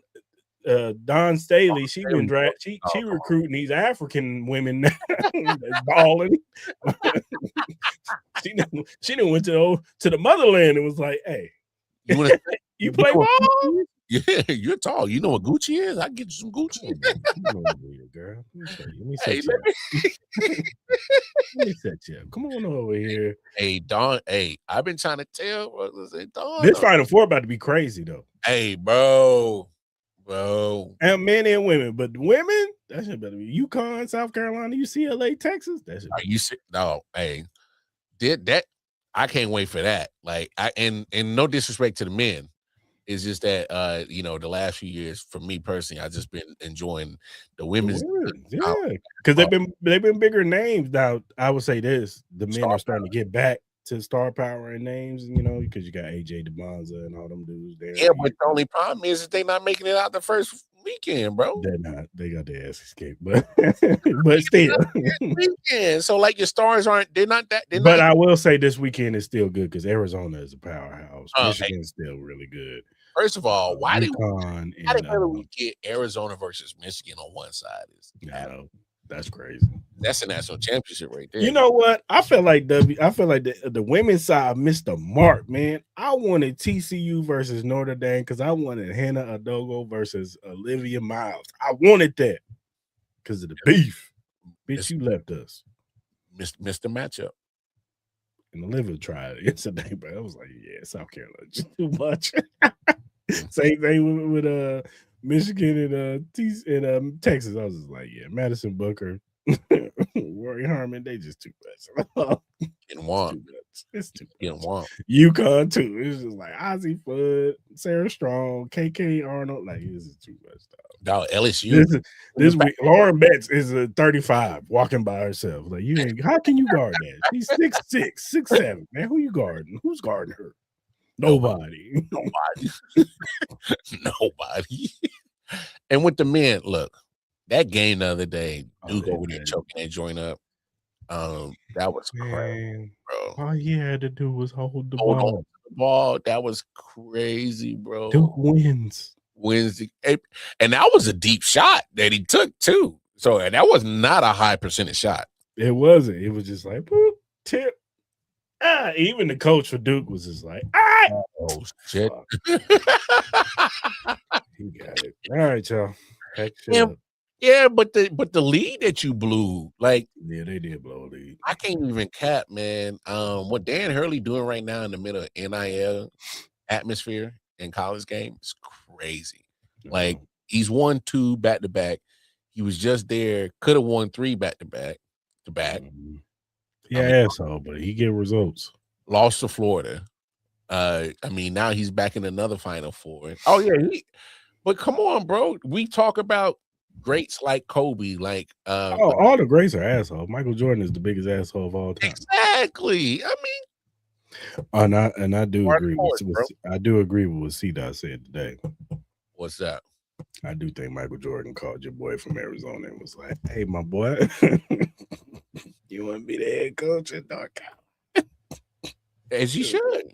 Because Floyd was talking today. Yeah, the person who comes behind me gonna be a great coach. Why are you talking like that? What you mean? The Drewski, what do you mean by that? Hey, all I'm saying is when you are a blue blood like North Carolina, it can scare some people away. Oh, of course. That's a scary job. Comes with a lot of pressure. It's just like if Bill Self retires. That's a scary fucking job. You got to come behind Bill Self. They want you to, and that's the problem. And that's why I think Hubert Davis had a lot of things going against him. One of them was he had bad luck, bro. His best player got hurt. Well, we don't know how North Carolina would have looked if Wilson never got hurt. If Wilson never got hurt, they might be in the Final Four right now. Like, I hear you, and it could have saved his job. It would have definitely saved his job. If he had made it to the Final Four, he definitely would have been still the coach of North Carolina. Like, yeah. But the only problem is the 5 years he's been there, he's got 3 first-round exits or no appearances. So, and that doesn't bode well when, like you said, he's following the legend and Roy Williams, bro. Yeah, like that's not. Roy before him had your boy Dean. Yeah, so it's like, come on. So when you look at following that, that's hard to do. To, like you said, to follow a legend, and you're dealing with the fact that you the record or the standard of what North Carolina is used to, you're not getting those same results. You're dealing with the NIL at the same thing, which is another thing why you see Roy, Coach K leave the scene, because they're like, bro, I ain't dealing with this shit. Bro, you ain't dealing with this transfer portal NIL. Michigan State ain't won national championships in what, 2008? No, Michigan State? It's been a minute. I think it's been a while. But even following Tom Izzo, that's a tough act, bro. Like, and that was good to see him. That was good to see him back in the tournament. Yeah, but it's a tough fucking act, bro. Some of these coaches you gotta follow up. Just like you say in football, Nick Saban left. You gotta follow Nick Saban. Yeah.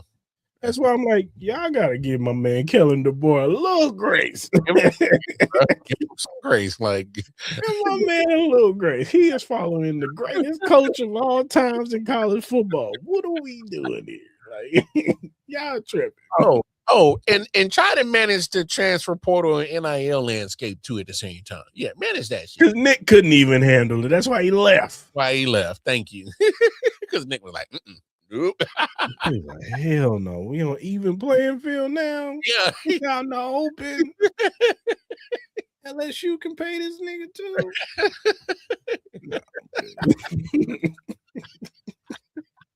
That's why you get Indiana winning the national championship, bro. Oh, yeah, that transfer portal is a demon, bro. Because Signetti took his whole team from James Madison and said, come on to Blumenfield. Come on over here. Let's play. Yeah, wherever they at. We're gonna add a good quarterback in Mendoza, because he was already people think Mendoza just jumped on the scene. No, he was doing that in Cal. Because I remember the first time I saw Mendoza. It was against Cam Ward in Miami. I remember that game. Because I remember that first half. I'm like, who's this? Who's this quarterback from Cal? He is slinging this motherfucker. Why? Damn. And then Cam and them came back. But it was just like, damn. That's when I first saw Noah Williams. I was like, no, I saw Noah Williams at UNLV, but then I saw him at Cal again. I was like, hey, this Noah Williams dude kind of nice. Taking the football away. We need a corner like that. Yeah. But yeah. With you. But yeah, man, NILs, man. But Yeah, 2020, the 2027 draft. Ooh. Hey, Veach. Hey, don't take no trades if it don't help you immediately in this draft or in next year's. Don't do it. Don't. If it ain't give you no compensation to immediately affect this draft to make it better or next year's draft is the draft, people. Hey, load up on them picks next year, Veach. We already got an extra third round pick next year. Yeah, load up on load up that first and that third. And go get you another wide receiver, dog. Oh, there's some dogs. There's some dogs. Cam Coleman next year. Some dogs coming out. Nick Marsh. Some dogs coming out of wide receiver next year, dog. Jeremiah Smith. I know we ain't gonna be that high again. You gotta. Y'all better not let the Chiefs get Jeremiah Smith. Y'all better not let. No. I think they would boycott that trade. I think they would veto that trade. No, hey, because Jeremiah Smith ain't even. Well, you know, I hate to. I would say that he don't even have to play it down to be the first overall pick. He don't. He can sit out, but that's not in him. That's not in him. Yeah. But I'm just saying. Now, what would be interesting about Ohio State now is that Hartline is left. Yeah. We'll see how the wide receivers look now. He's the head coach of South Florida. Okay.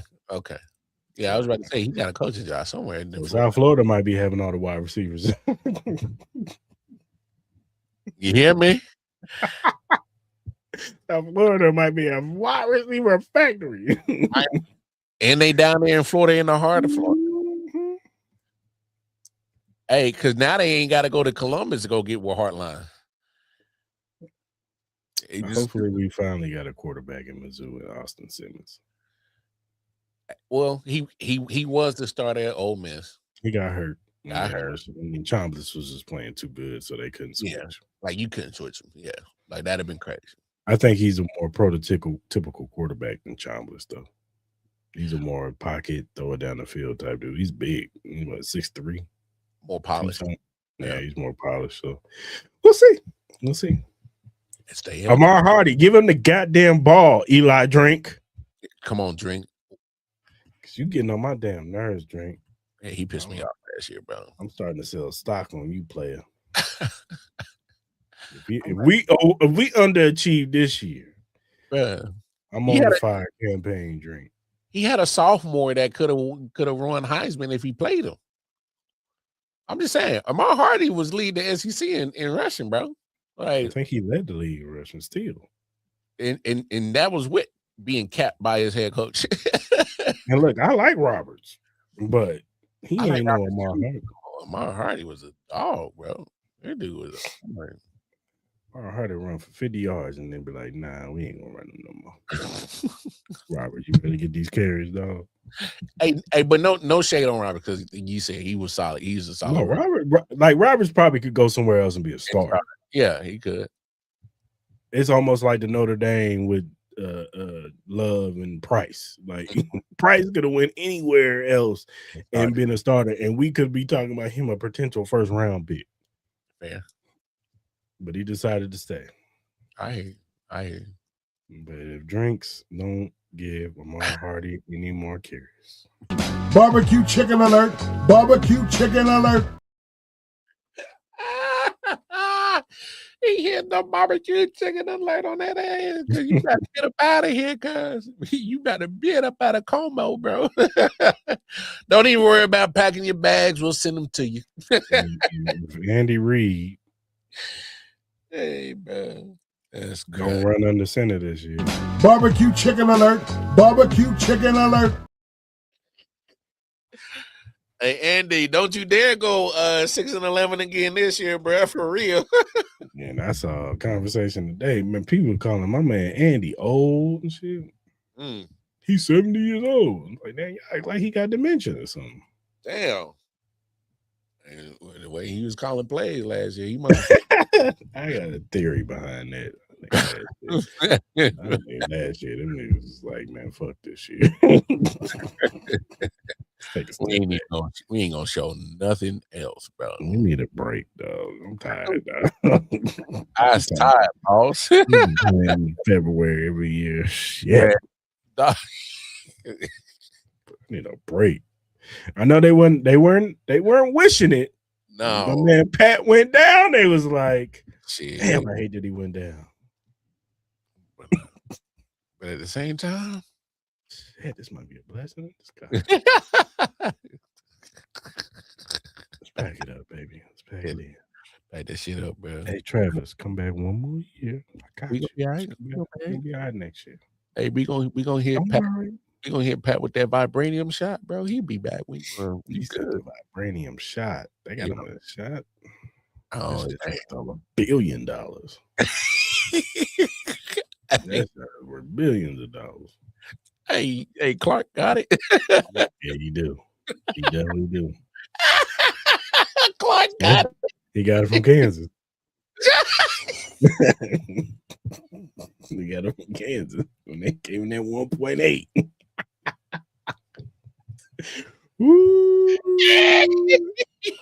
You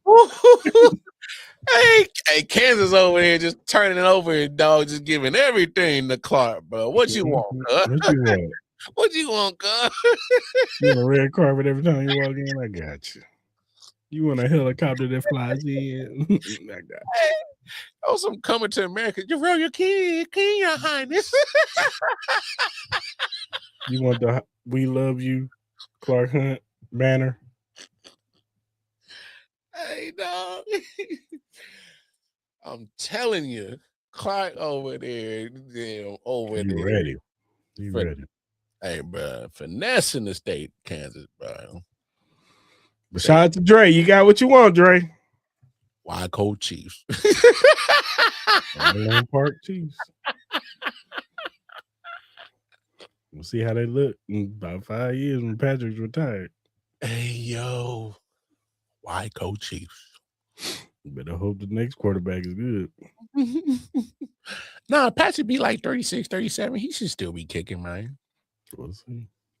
Hopefully.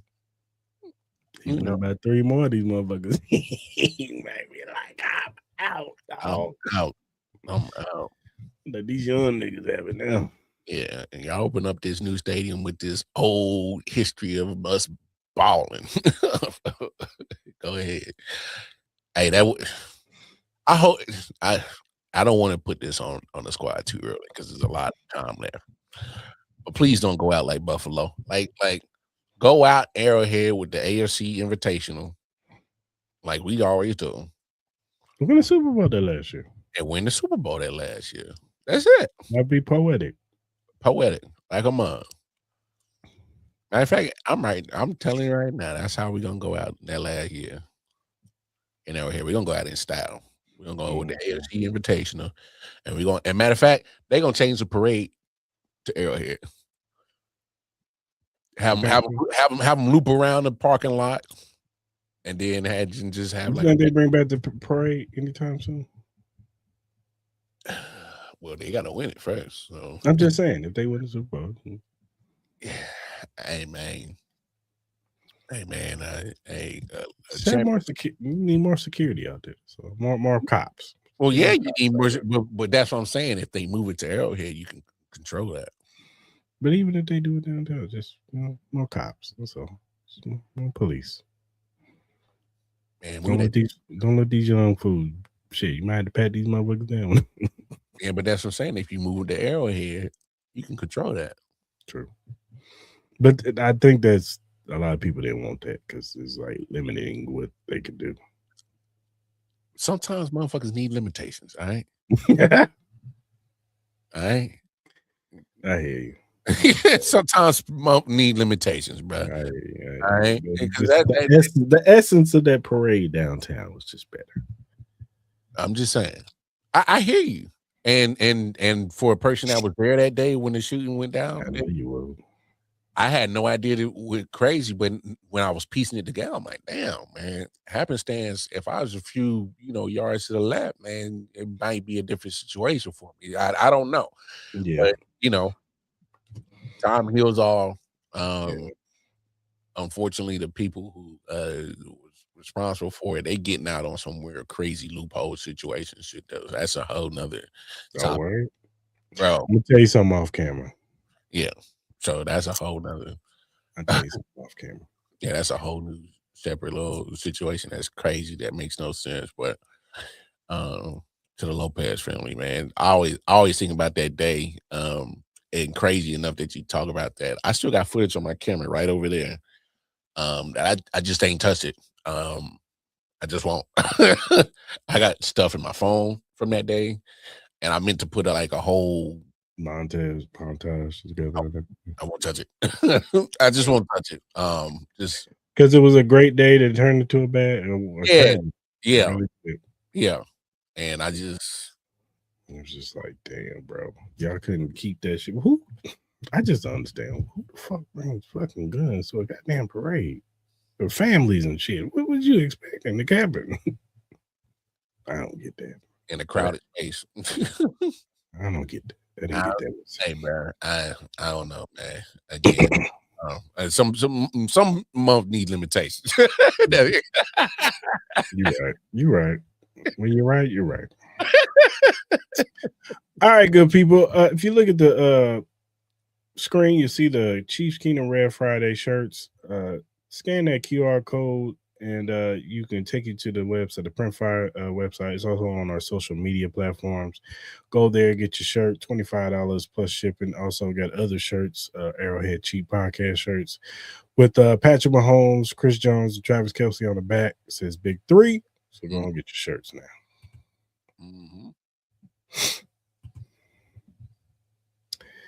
now.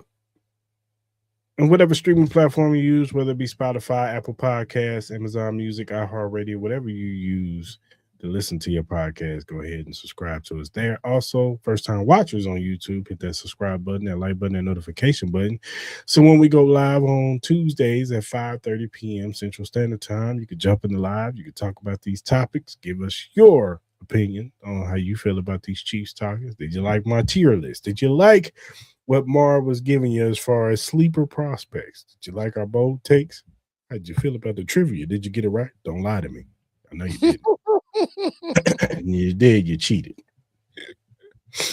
But yeah, man, go ahead and tap in with us. And man, like I said, don't forget to subscribe. Share with your peoples too. Whatever social media platform you use, whether it be X, Twitch, Instagram, TikTok, Threads, Facebook, whatever you use to listen to your podcast, to do your social media on, we're available at AH Chief Podcast. Go ahead and follow us. We'll follow you back. We're not Hollywood over here. Joe, you're fired. But we are Hollywood over here. That means we'll slap shit out of you. Say something crazy. I'm just playing. But for real. Nah, but for real.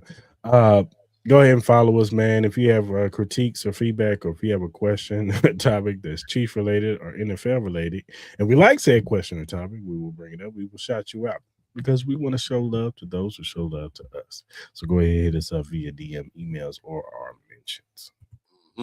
All right, Chiefs Kingdom. Yes, sir. Draft is almost here. It's boiling down. Yes, sir.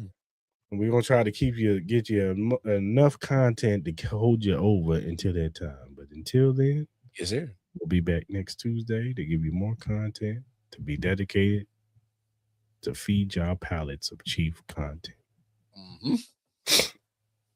Yeah, because we know y'all starving. I see y'all on X. I see y'all. Y'all be starving over here, man. Some of y'all be coming up with some wild shit too. Y'all bored, bro. You're bored as fuck. It's coming out with some outlandish shit. Hey, I'm just gonna say this. I mean, you bored, bro. Go find something to do. Too many video games and go work out. Oh, that's crazy, dog. Go take a cooking class or something. But until next Tuesday, hope you guys have a good rest of the week. Enjoy the Final Four, and we'll be back next Tuesday to give you more content. Until then, Yes, sir. Gone. Go Chiefs. Yes, sir. See y'all, boy.